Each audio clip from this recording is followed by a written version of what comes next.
Looks like the whole WNBA no space for hate policy needs to be thrown out the window. That clearly needs to be thrown out. It's no space for hate unless it's Kate. Shout out to Mick Talks Hoops. We got to get into this, man. There is no punishment being sent out for Tiffany Hayes. It's not even a phone call. It's not even a warrant. It's nothing. It's nothing after we watched an entire fan base be called racist over fake noises that weren't real. We watched an entire investigation be launched. But when it comes to Caitlin Clark, Cathy Engelbert and the WNBA dropped the ball again because they hate her. The screen glowed with a message that should have ended a career instantly. Tiffany Hayes did not just see the threat against Caitlin Clark, she endorsed it. An anonymous fan publicly offered to inflict violence on the league's biggest star, and instead of reporting it, Hayes leaned in. She did not just like the post, she replied with a chilling confirmation, telling the fan they were keeping it real. The WNBA's Golden Girl was being hunted in plain sight, and the person supposed to be her peer was holding the door open for the attackers. This was not just trash talk. It was a green light for physical harm that left the entire basketball world in a state of absolute shock. We watched an entire fan base be called racist over fake noises that weren't real. We watched an entire investigation be launched. But when it comes to Caitlin Clark, Cathy Engelbert and the WNBA dropped the ball again because they hate her, they don't care, and it is just ridiculous. We got to get into this, man. Welcome to Keep the Vision. Make sure you like, comment, subscribe, share the channel, hit that bell notification and hype the video. That'd be greatly appreciated as always. We got to get right into things, man. Let's stir the pot and keep cooking. Now, do you guys remember this? Do you guys remember this?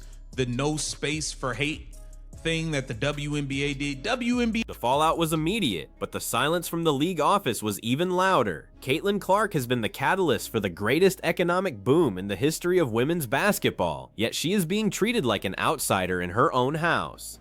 Reports suggest that Clark is beyond furious, not just at the threats, but at the blatant lack of protection from Commissioner Cathy Engelbert. When you are the face of $1 billion shift in sports, you expect the league to have your back.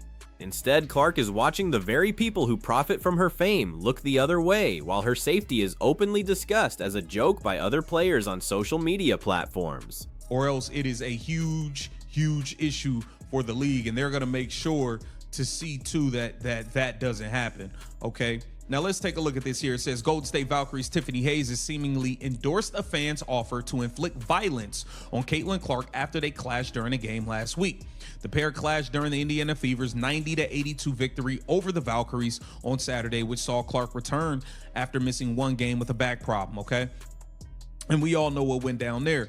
And then it says, fans on social media claim Hayes responded by saying, "Better get your out my fucking face."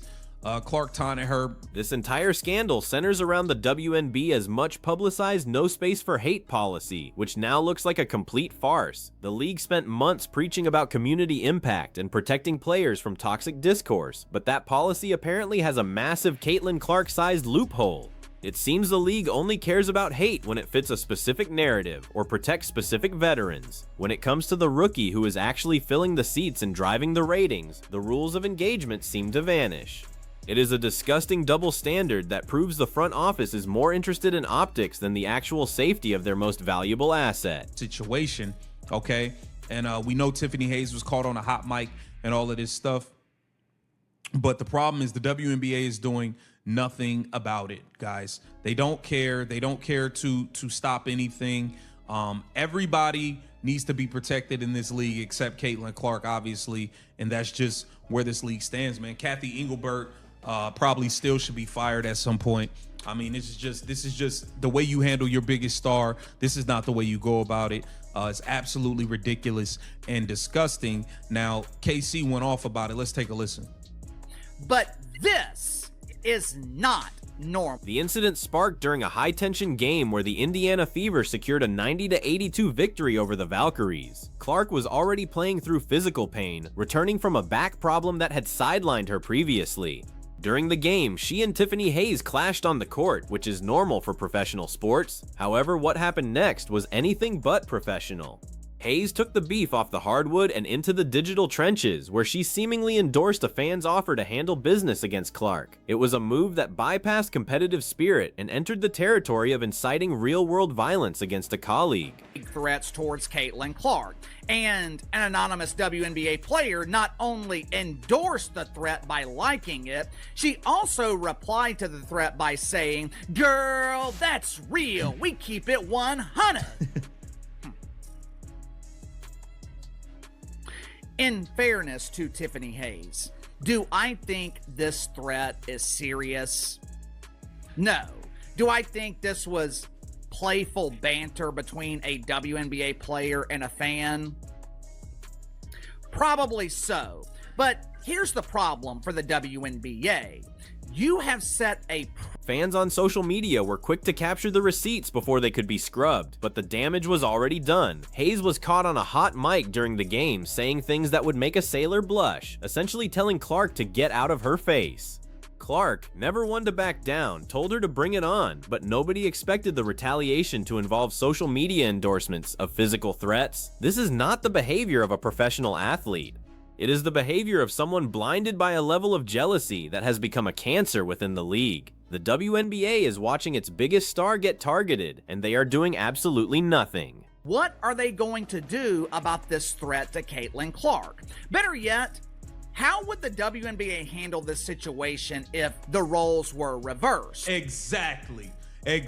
We had a full investigation launched over fake noises. There was a full investigation on that. It was an ongoing thing. Now, if Caitlin Clark fans would have done this and Caitlin Clark would have did what Tiffany Hayes did, it would have been a race thing. It would have been a whole war. It would have been a lot. And the fact that the WNBA has sat idly by and done nothing about it, it's ridiculous. Let's pretend for a second that an angry group of... Cathy Engelbert is now facing a mountain of criticism for dropping the ball yet again. This is the same commissioner who oversaw a massive investigation into the Fever fan base over claims of mythical racism that were never actually proven. The league was willing to launch a full-scale probe over fake noises in the stands to protect other players, but when a literal threat is endorsed by a current player against Clark, there is not even a phone call, no fine, no suspension, and no public statement.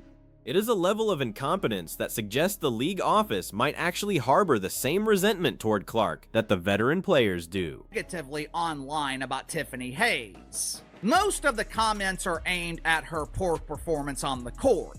But there's one particular comment that could be construed as a threat to Tiffany Hayes. "Hey, Kate, I've got some cousins in the backwoods of Iowa. They'll ride their tractors down at dawn, and your darn tootin' will handle business. You just let me know, you hear?" In this pretend scenario, not only does Caitlin Clark like the comment, she also replies and says, "Hey Remus, that's real. Thanks for your support." The precedent set by the league is perhaps the most frustrating part of this entire saga. Just last season, the WNBA went on a crusade to prove they were a league of feminine love and protection. They promised to protect their players from any and all criticism, often conflating tough sports talk with actual harassment. Yet, here we have a documented instance of a player endorsing a threat of violence, and the league is suddenly mute. It sends a terrifying message to every young athlete watching. If you are too successful or too popular, the rules of the league no longer apply to your protection. Fans who believe that she is being targeted by jealous WNBA players. Yep. For normal people, this doesn't make sense. Why would you want to butcher the cash cow? Why would you want to turn the golden goose into the polished turd? But during her rookie season, WNBA players were blinded by jealousy, and there were several instances where they were overly physical with the Great White Hope. Last year, the WNBA claimed that they would not tolerate threatening comments made about their players. Now, again, do I think this threat is serious? No. If the roles were reversed, the situation would be handled with extreme prejudice. Imagine for a single second if Caitlin Clark liked a comment from a fan threatening another player. The mainstream media would be calling for her head on a silver platter.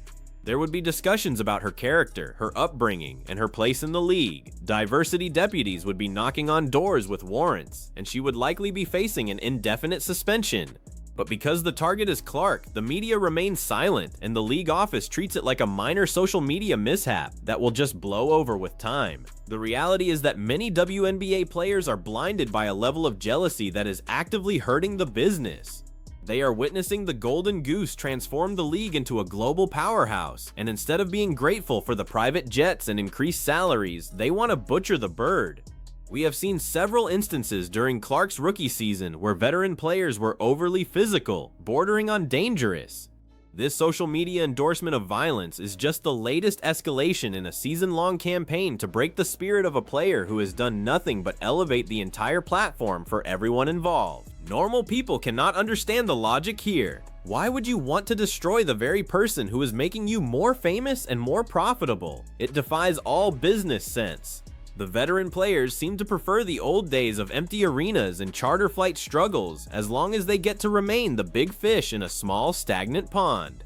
By allowing Tiffany Hayes to go unpunished, Cathy Engelbert is effectively telling the rest of the league that the open season on Caitlin Clark is still in effect. It is a dangerous game to play with the health and safety of a young woman who is carrying the weight of the league. The irony of the No Space for Hate platform is almost too much to bear. The WNBA unveiled this initiative with such pride, claiming it would be a season-long community impact program.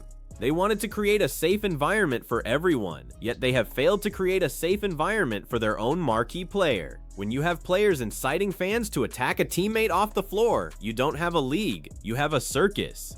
The failure to suspend Tiffany Hayes immediately is a stain on the integrity of the WNBA and a slap in the face to every fan who has invested their time and money into this season. We have to talk about the investigation into the Indiana Fever fan base that happened earlier this year. The league spent resources tracking down IP addresses and interviewing people over allegations that turned out to be completely fabricated. They were desperate to find a villain in the stands to justify their narrative. Now they have a villain inside the locker room, and they have suddenly lost their appetite for justice. This selective enforcement of the rules is exactly why so many fans are starting to turn on the league office and call for a total overhaul of the leadership team. Caitlin Clark is being targeted because she represents a change that the old guard is not ready for. She brought a new fan base that does not care about the internal politics of the WNBA. They just want to see great basketball. These fans are seeing the blatant disrespect and the lack of protection, and they are getting louder by the day. If the WNBA thinks they can just ignore the Tiffany Hayes situation and move on, they are severely underestimating the loyalty of the people who are keeping this league afloat. You cannot alienate your only growing demographic and expect to survive the long haul. The physical toll on Clark is already becoming a major talking point. She returned from a back injury only to be met with more hostility and now digital threats. The league has a responsibility to ensure that the competition stays on the court. When a player starts endorsing back alley violence from anonymous fans, they have crossed a line that should result in immediate termination of their contract. If the WNBA wants to be taken seriously as a professional sports organization, they need to act like one. Right now, they are acting like a high school clique that is mad the new girl is more popular than they are. Cathy Engelbert should probably be looking for a new job at this point. Her handling of the league's biggest stars has been a masterclass in how to lose a locker room and a fan base simultaneously. She has managed to make both the veterans and the newcomers feel unsupported, all while failing to address the very real threats surfacing on social media. Her inability to stand up and say that threats against any player, including Caitlin Clark, will result in a lifetime ban is a massive failure of leadership. The league needs a commissioner who is not afraid to discipline players who put the league's reputation at risk. The mainstream media also shares some of the blame for this toxic environment. They have spent months framing Clark as a villain or a colonizer of a space she earned her way into. This narrative provides a shield for players like Tiffany Hayes to act out because they know the media will likely frame their actions as a justified response to some perceived slight. When you have the press and the league office both working against the most popular player in the sport, you create a recipe for disaster. It is only a matter of time before these online threats turn into a physical confrontation that the league cannot ignore. What happens if someone actually acts on these endorsements? If a fan takes Hayes' comments seriously and tries to handle business as suggested, the WNBA will be facing a legal and PR nightmare that they will never recover from. By not punishing Hayes now, they are legally and morally complicit in whatever happens next. You cannot endorse a threat and then claim you were just being playful when things go south. The league needs to realize that the internet is a real place with real consequences, and their players need to be held to a standard that reflects the professional image they claim to want. The fans are not going to let this go. The comment sections are already on fire with people demanding accountability for Tiffany Hayes. They are pointing out the hypocrisy of a league that claims to be about empowerment but stays silent when a woman is being threatened by her own peers. The Fever fan base is the only thing keeping the ratings high, and they are tired of seeing their star treated like a punching bag for the rest of the league.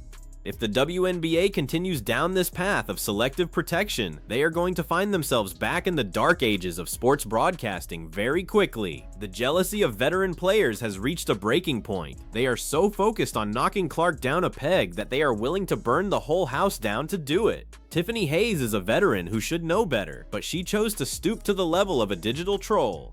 This is the Great White Hope narrative being used as a weapon, where any success Clark has is viewed as an attack on the rest of the league. It is a toxic culture that starts at the top and trickles down into every locker room. If the league won't fix the culture, the fans will eventually stop watching. We are watching the destruction of a legacy in real time. Cathy Engelbert had the chance to go down as the commissioner who took the WNBA to the moon. Instead, she might be remembered as the one who let petty infighting and jealousy ruin the greatest opportunity the league ever had. Protecting Caitlin Clark should be the easiest decision she ever makes. It is good for business, good for the game, and simply the right thing to do. Her failure to act on the Tiffany Hayes situation is a clear indication that she is either out of her league or intentionally allowing this to happen. There is no space for hate, unless that hate is directed at the rookie who is actually making everyone money. That seems to be the unofficial slogan of the WNBA this year. The players can talk about unity all they want, but their actions on social media tell a much different story. They are divided, they are bitter, and they are being led by a front office that is too scared to enforce its own rules. The Tiffany Hayes situation is just the tip of the iceberg, and if it isn't addressed with a heavy hand, the rest of the season is going to be a downward spiral of controversy. Caitlin Clark deserves better. She has handled the pressure, the physicality, and the constant media scrutiny with a level of grace that most veterans clearly lack. She has kept her head down and played the game, even while her peers are liking posts about people attacking her. It is time for the league to stop treating her like a problem and start treating her like the savior she actually is. If they can't protect her from social media threats made by their own employees, then they have no business running a professional sports league in the modern era. At the end of the day, the WNBA is at a crossroads that will define its future for decades. You cannot build a multi-billion-dollar empire on the back of a superstar while simultaneously allowing your other employees to sign off on threats against her safety. If Cathy Engelbert refuses to draw a line in the sand, the fans will eventually draw one for her by walking away. Protecting the players is not just about PR. It is about the integrity of the game and the basic humanity of the athletes involved. If the league continues to fail Caitlin Clark, they are not just failing a player, they are failing the very sport they claim to represent.